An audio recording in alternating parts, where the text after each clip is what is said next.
So have you ever thought about sponsoring a networking event? Or maybe you've sponsored a networking event before, but you haven't seen results from that? This show today, over the next 2 minutes, I'm going to share with you the best practices on making a sponsorship work. Welcome to this episode of Networking with a Process, maximizing your return on investment with business development specialist Nikki Llewellyn. Okay, so for those of us that are thinking about sponsoring a networking event, maybe you know a networking organization that has a lot of members within it, or the guests that attend that are your ideal client or people that you want to partner with in the community. Sponsoring can be a great way to get your name out quickly to a lot of people. There's a couple of tips that I'm going to share with you today that I guarantee if you do these things, we do them all the time and we train our clients on how to do these, you will be filling your pipeline and filling your database and your universe big time.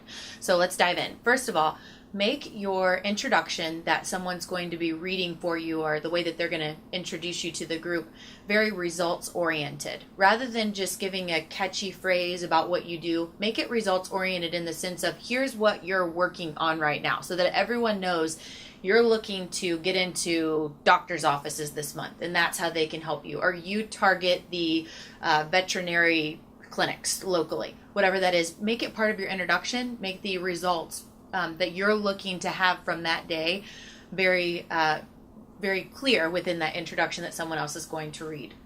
Next, make sure that the area in which you have set up at that networking event that you're sponsoring has some reason that people need to come to you. Maybe you're doing a drawing. Maybe you're giving away a really cool prize. Like recently, everyone that attended a networking event got one of those stylus pins for their iPad, which is great. Who doesn't want one of those? So all of us were going over to the booth to pick up one of those pins.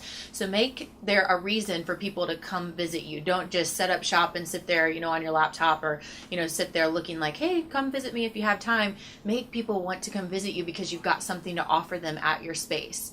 Finally, with maybe the help of the organizer of the networking event, or in a creative way, get everyone's information to be able to follow up with them.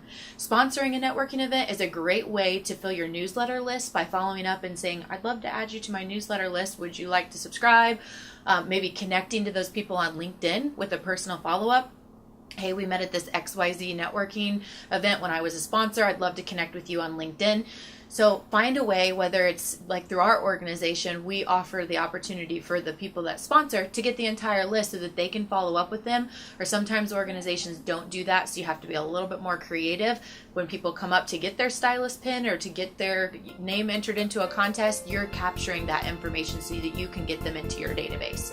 So here it is. Those are my best tips that I have for you today. It's a great way to leverage your opportunities with word of mouth marketing by sponsoring a networking event. I hope you have fun with it. For more great information, visit the Rainmakers website at gorainmakers.com. Also browse the other shows found right here at Indie Biz TV Shows.